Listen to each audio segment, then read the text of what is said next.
Hi, everybody. You can see I'm in class with you. Who's all here? You see everybody? There we go. Cool.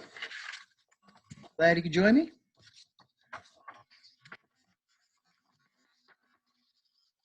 So today we're going to be picking back up where we left off. Last chapter we read was called Heaven, and that was where Augie had crept into his parents' room at night. Sorry, I got itchy face. They crept into his he crept into his parents' room at night after Daisy had passed, and they were talking about where Daisy is, and Mom said probably in heaven. And so they were talking about how Daisy would be with Gran, and they would get to be together, and it's pretty exciting, pretty cute. So today's chapter is called Understudy.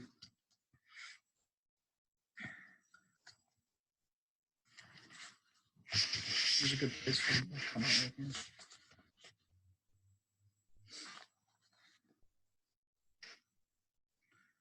Via brought home 3 tickets to her school play a few days after Daisy died.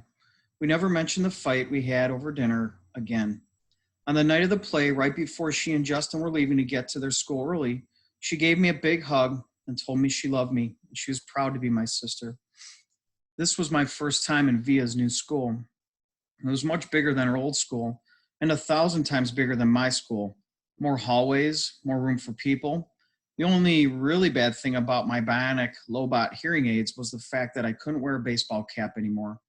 In situations like these, baseball caps come in really handy. Sometimes I wish I could still get away with wearing that old astronaut helmet I used to wear when I was little. Believe it or not, people would think seeing a kid in an astronaut helmet was a lot less weird than seeing my face. Anyway, I kept my head down as I walked right behind Mom through the long, bright hallways. We followed the crowd to the auditorium where students handed out programs at the front entrance. We found seats in the 5th row close to the middle. As soon as we sat down, Mom started looking inside her pocketbook. I can't believe I forgot my glasses, she said. Dad shook his head. Mom was always forgetting her glasses or her keys or something or other. She's flaky that way. You want to move closer? Said Dad. Mom squinted at the stage. No, I can see okay. Speak now or forever hold your peace, said Dad. I'm fine, answered Mom. Look, there's Justin, said to Dad, pointing out Justin's picture in the program. That's a nice picture of him, he answered, nodding. How come there's no picture of Via? I said. She's an understudy, said Mom, but look, here's her name. Why do they call her an understudy? I asked. Wow, look at Miranda's picture, said Mom to Dad. I don't think I would have recognized her.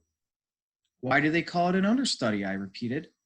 It's what they call someone who replaces an actor if he can't perform for some reason, answered Mom. Did you hear Martin's getting remarried? Dad said to Mom. Are you kidding me?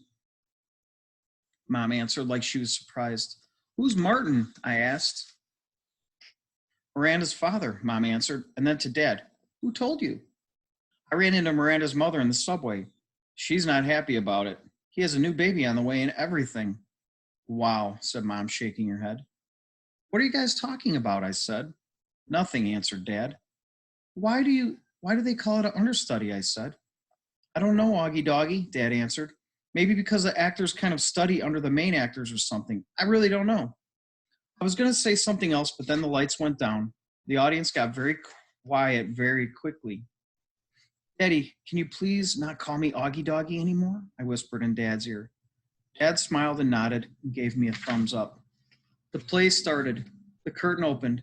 The stage was completely empty except for Justin, who was sitting on an old rickety chair tuning his fiddle. He was wearing an old-fashioned type of suit and a straw hat. This play is called Our Town, he said to the audience.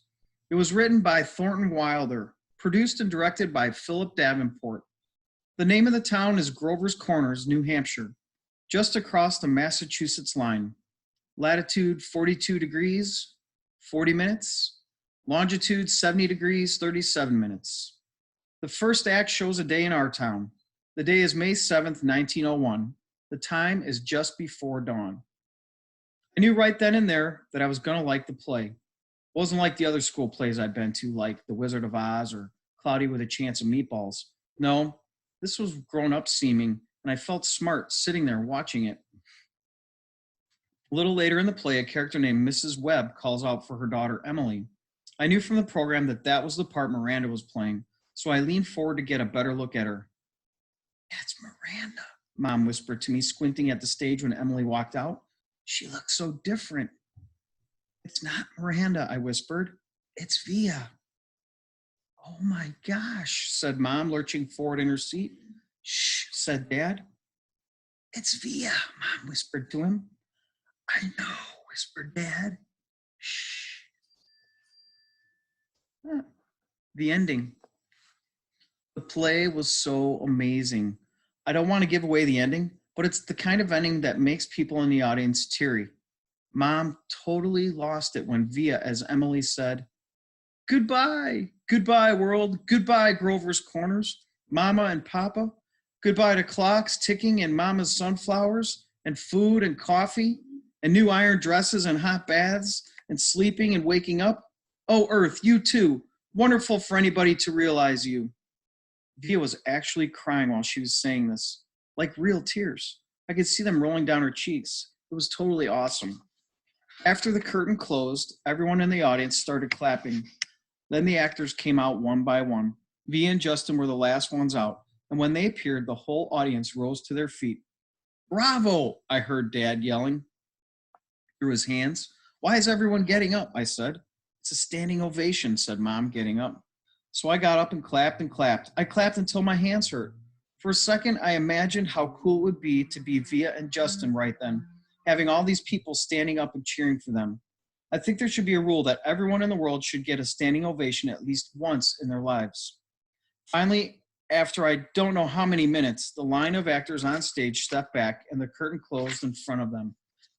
The clapping stopped and the lights went up and the audience started getting up to leave. Me and Mom and Dad made our way to the backstage. Crowds of people were congratulating the performers surrounding them, patting them on the back. We saw Via and Justin at the center of the crowd, smiling at everyone, laughing and talking. Via, shouted Dad, waving as he made his way through the crowd. When he got close enough, he hugged her and lifted her off the floor a little. You were amazing, sweetheart. Oh my gosh, Via, Mom was screaming with excitement. Oh my gosh, oh my gosh. She was screaming with excitement. She was hugging Via so hard I thought Via would suffocate, but Via was laughing. You were brilliant, said Dad. Brilliant, Mom said, kind of nodding and shaking her head at the same time. And you, Justin, Dad said, shaking Justin's hand and giving him a hug at the same time. You were fantastic. Fantastic, Mom repeated. She was honestly so emotional she could barely talk. What a shock to see you up there, Via, said Dad. Mom didn't even recognize you at first, I said. I didn't recognize you, said Mom, her hand over her mouth. Miranda got sick right before the show started, said Via, all out of breath. There wasn't even time to make an announcement.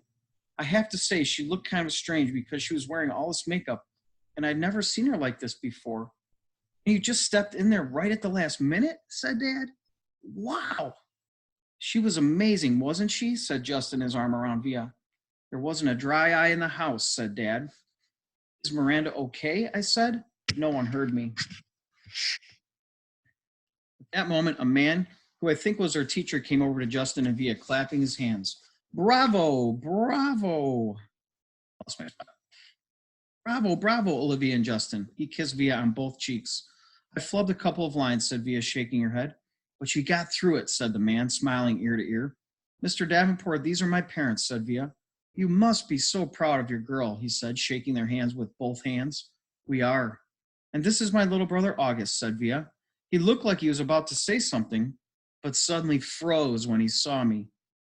Mr. D, said Justin, pulling him by the arm. Come meet my mom. Via was about to say something to me, but then someone else came over and started talking to her. And before I knew it, I was kind of alone in the crowd.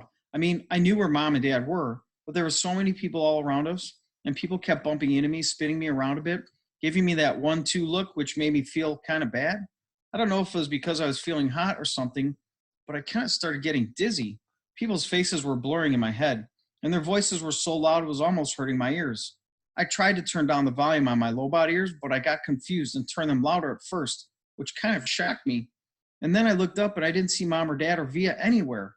Via, I yelled out. I started pushing through the crowd to find Mom. Mommy! I really couldn't see anything but people's stomachs and ties all around me. Mommy! Suddenly, someone picked me up from behind. Look who's here, said a familiar voice, hugging me tight. I thought it was Via at first. When I turned around, I was completely surprised. Hey, Major Tom, she said. Miranda, I answered, and I gave her the tightest hug I could give.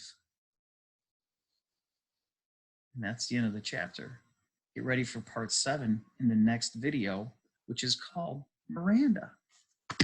Thanks for listening. I hope you enjoyed the background.